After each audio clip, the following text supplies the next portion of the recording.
আসসালামু আলাইকুম। আমি আজকে ইলিশ মাছ দিয়ে পোলাও চাল দিয়ে আর মুসুরির ডাল দিয়ে ইলিশ পোলাও রান্না করব।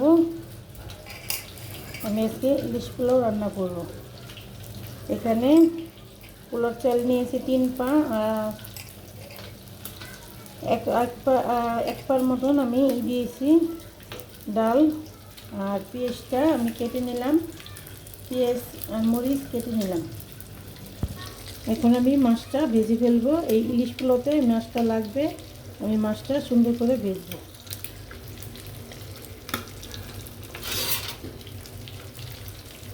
এখন আমি উল্টিয়ে দিব। ইলিশ পোলাওটা ইলিশ দিয়ে মাছ রান্না করলে না ভালো লাগে।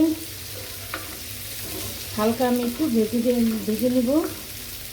ভাজাটা নিলে ইলিশ পোলাওটা খেতে ভালো লাগবে। আমি সব মাছই ভাজা খাই, আমার কাঁচা মাছ পছন্দ না।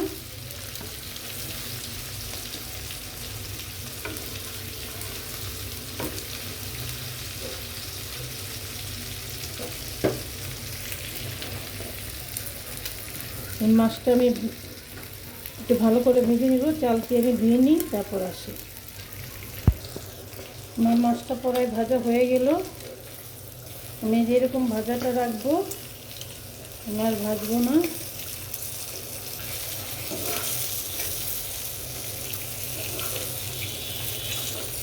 আমি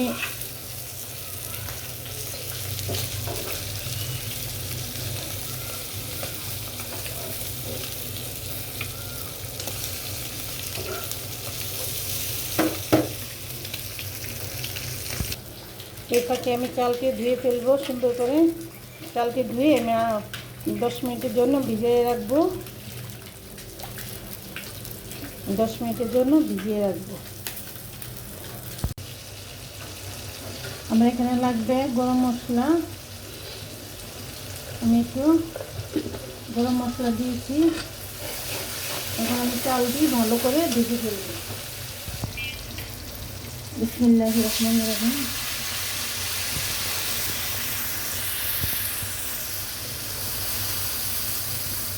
আমি এখানে কোনো মশলা ব্যবহার করব না, কাঁচামরিচ আর মাছ ভাজছি ওই মশলাতে রান্না করব।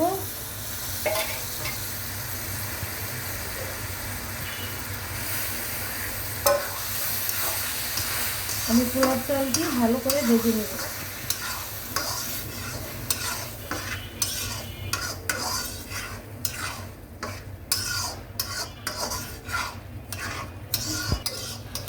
আমি 1 মিনিটের মতন ভাজলাম, বেশি ভাজা যাবে না, দমে রাখতে হবে।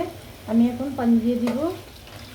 চাল ধোয়ার পানি, এই যে ভিজে আছে পানিটা দিয়ে দিলাম, অন্য কিছু না।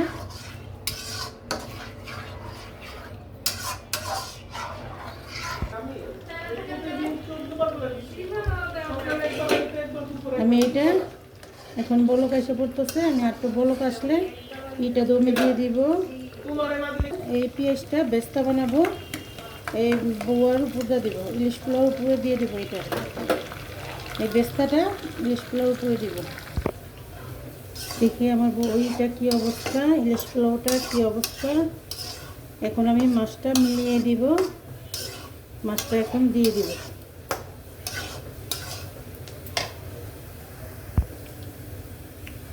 বিসমিল্লাহ বিসমিল্লাহ।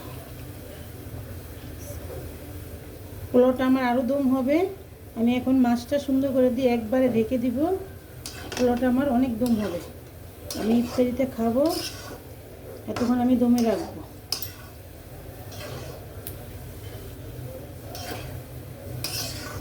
এখন ভালো করে আমি বিছিয়ে দিব। আমার পোলাওটা দম হয়ে গেল। ইলিশ পোলাও আমি দম দিয়ে দিলাম। এখন আমি এটার উপর দিয়ে বেস্তা দিয়ে দিব। আমি পেঁয়াজটা ভেজে নিয়েছিলাম, এখন এটার উপর দিয়ে দিব। বিসমিল্লাহ।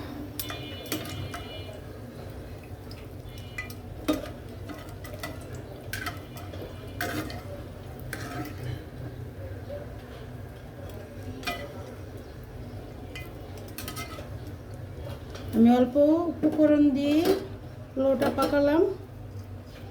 আপনারা এভাবে পাকিয়ে খেয়ে দেখবেন, খুবই ভালো লাগে। এবং কি মজা।